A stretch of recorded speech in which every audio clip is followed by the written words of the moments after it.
Hello, our friends, Evolutionary Energy Arts family. Hi, welcome back.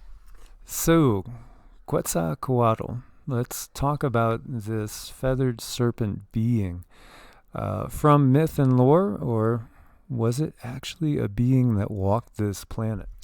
Well, first of all, I bet you people already argue about how to say that. Quetzalcoatl. Yeah, it's a good name. It's interesting. It is. It is. It's not an easy one. No, definitely not easy. It's kind of confusing, like the whole situation of this Quetzalcoatl. Well, let's say that 10 times fast. Super fast, 10 times fast. It's interesting, because there's so many different ways of looking at these things. And often mythologies are borrowed, sometimes they're taken, often twisted as well, and sometimes they're layered one upon the other. Yes, they are. They're layered and they're intermingled. But by the time they get to us, they're not exactly as true as they could be. Yes. And so, yeah, there's so many different pantheons of gods and goddesses. And as we were saying, there's different things there. Some of these gods and goddesses are stellar beings. These are true, benevolent, amazingly just immense beings of such consciousness. Others are extraterrestrials, non-humanoid entities and some human entities even portraying gods. Just think about, the Roman emperor was thought to be a god in the flesh, right? Right, exactly. So it's so layered, so convoluted, so twisted. It could be hard. And I've spent decades searching through it. And now that I got you, Cheater. I'm cheating. But just like we had 2 or 3 instances today where I asked you something, and it was because I just got a message, and I asked you, and you verified it. Yeah, that's always nice to have that around. So we just got done with about an hour of meditation or so, and there's some realizations that came through. And so I asked Cindy if she got the same thing if she asked the guides. And yeah, it was. But to me, it comes as a flash. All of a sudden, out of the blue, it'll be like somebody will put something in my mind. And I don't know where it came from, but there it pops up. Mm-hmm. And so before I had Cindy, I would bounce it off of friends and stuff, but she's just such a direct connect to other sources that have this information. And sometimes it's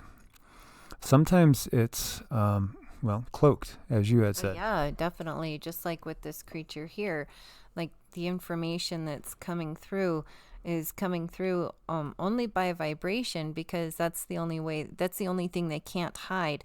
Other information is very, very, very hidden with this being.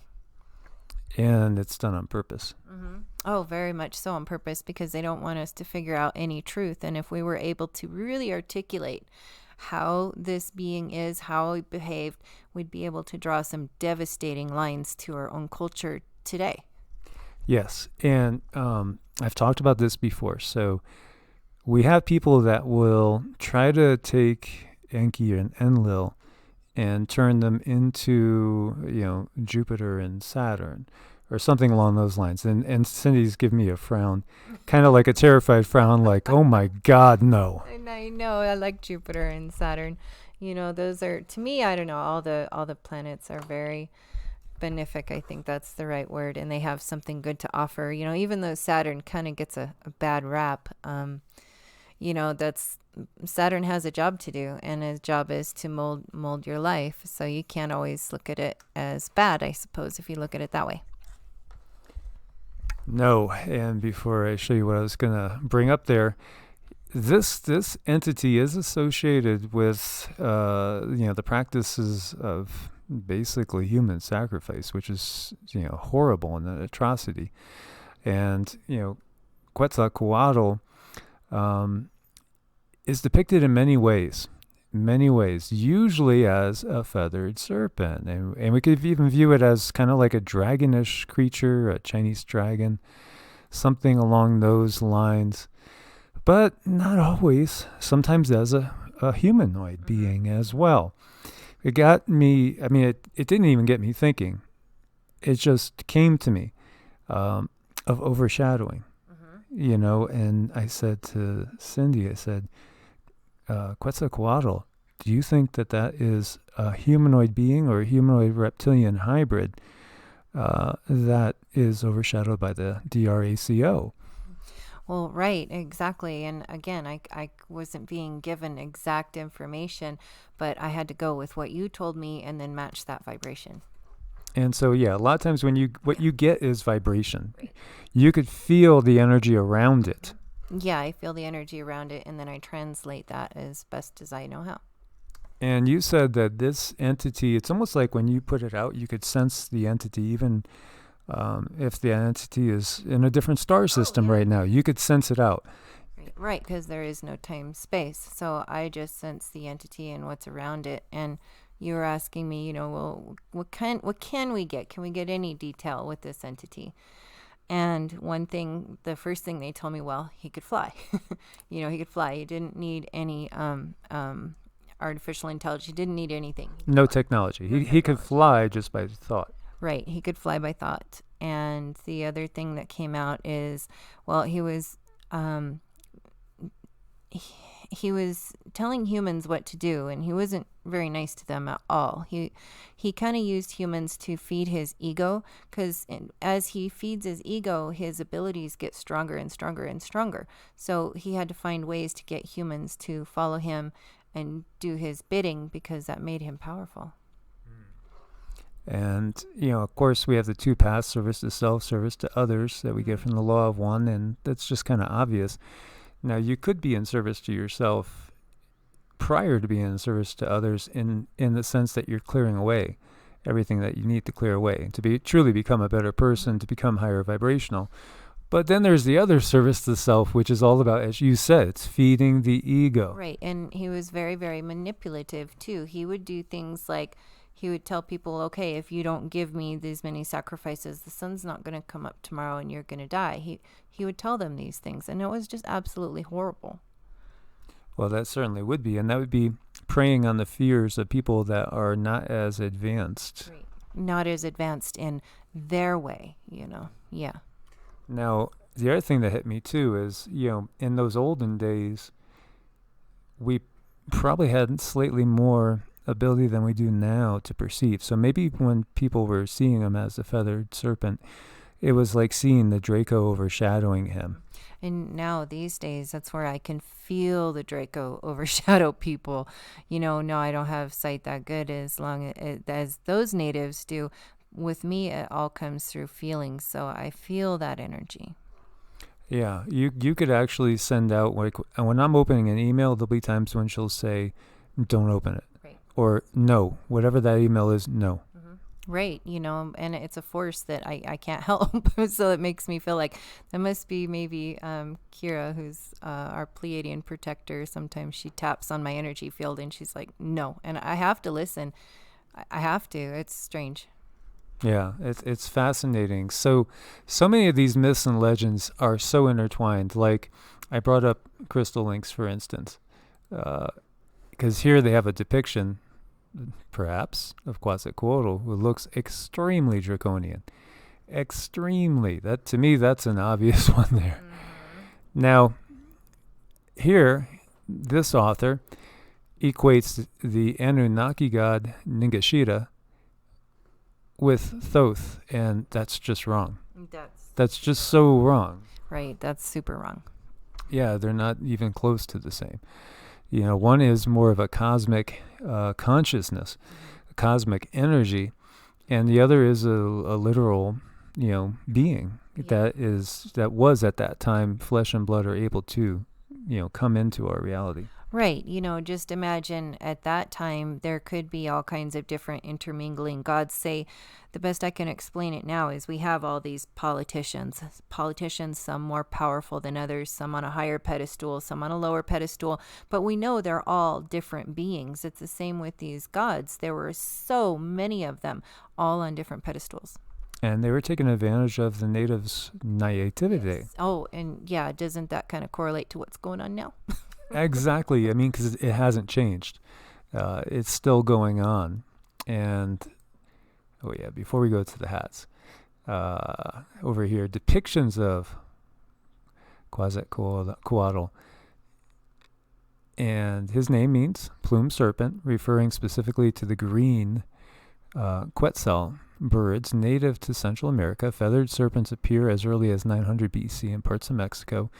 Plumed serpents continue to be depicted in Central American cultures. By the 3rd century AD, this was recognizable as a god who had a pyramid dedicated to his honor in the city of Teotihuacan. Now again, some humans took the title of being a god. And again, these are gods with a little g, and often gods that use technology to get around between planet to planet. Yeah, but then there's also the interdimensional aspect of things as well. So by 1200 AD, his iconography had become more fixed. Like most Mesoamerican gods, he was shown with a standard set of attributes, although early images had shown a serpent. By the classical period, the Aztec culture, he was more often shown with a human body. He wore a red mask, however, with elongated duck-like mouth and long canine teeth. Well, is that telling? Well, he had a lot of mental power, too. He was very controlling telepathically. So he was able to do what we would call glamour. Yeah, as far as magic goes, glamour. He can make people think they're seeing something that they're not. Oh, yeah, he could, and he could manipulate them, too. He could throw emotions their way to manipulate people and to do certain acts, too. His body is usually black, a color that represents the North in Aztec art. His earrings are made of either jade or spiraling shells. He wears a tall, conical hat with a fan of black and yellow feathers. Also sometimes has red and green feathers around his head and back. And that's kind of curious, because then we see, the Pope's hats, the tall conical hats. And we see the fish god Dagon, again, with the same sort of hat, right? The fish hat. And, carrying his mani purse again. We see this over and over. Then, of course, we have those elongated skulls that we found in Peru and in many other places, as well as in Europe. And, they're not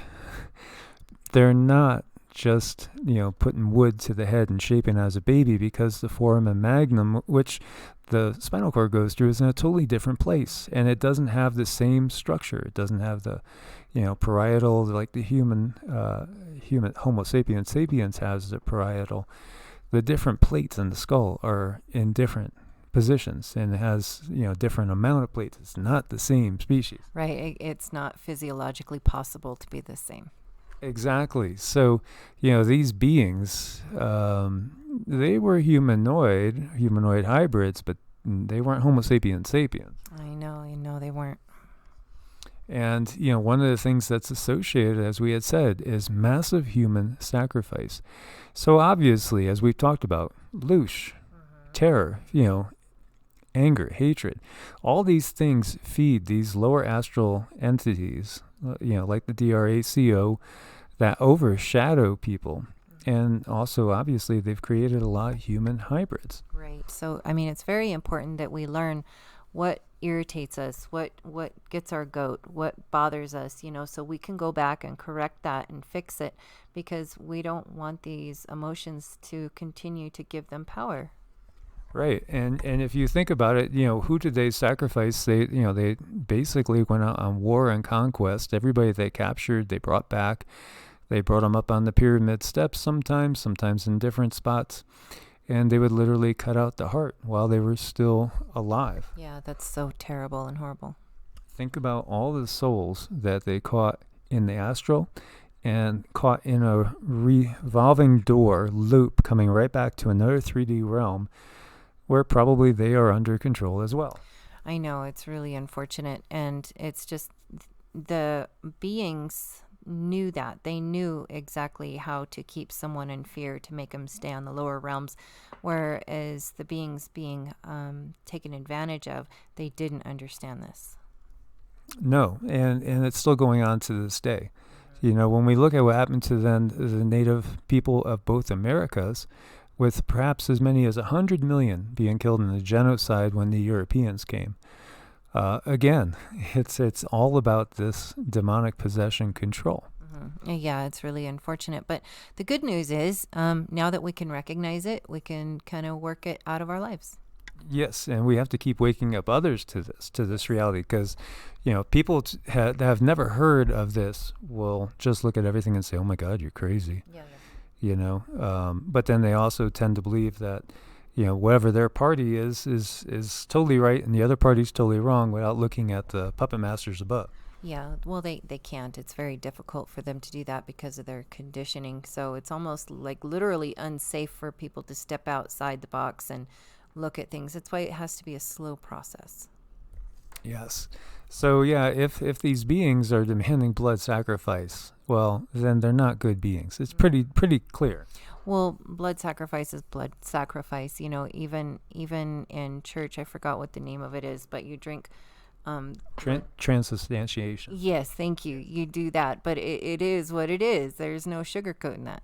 And as we've said in previous videos, the whole mission of Yeshua was to help with the ascension process, which ultimately leads to a heaven on earth scenario. It wasn't to be a blood sacrifice. And so, the draconian mindset and their system turns it into a blood sacrifice.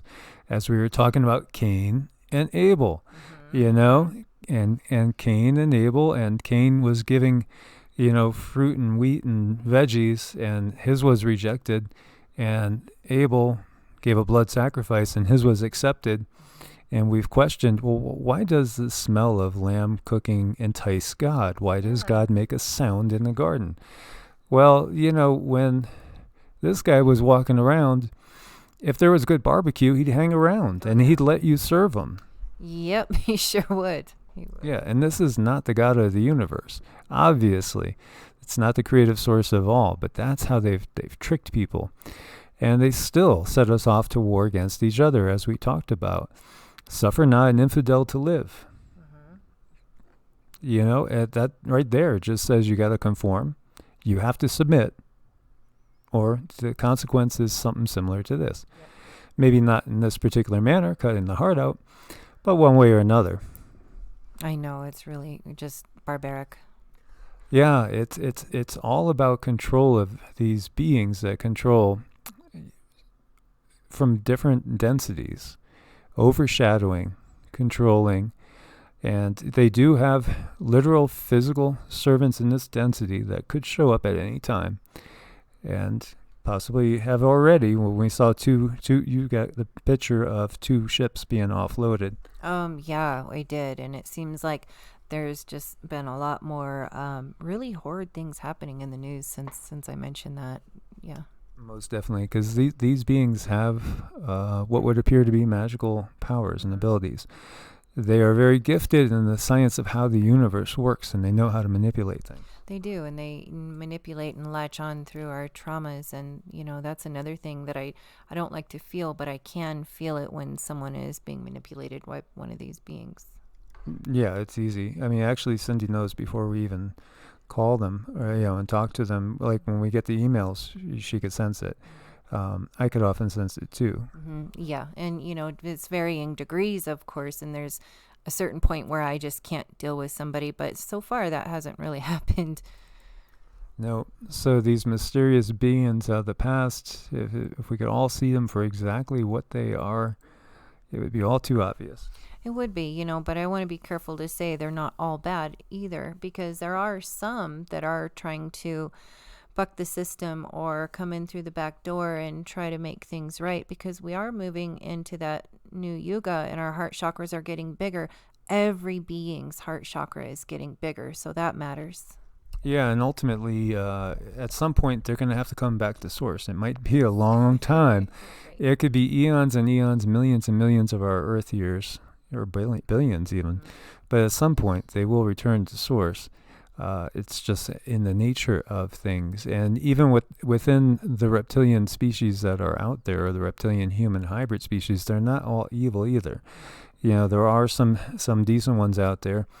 And, I had one encounter with a Naga on the astral plane that really stood out to me. And, my initial feeling was recoiling back, but then I was laughing too, because I realized it was my inherent response.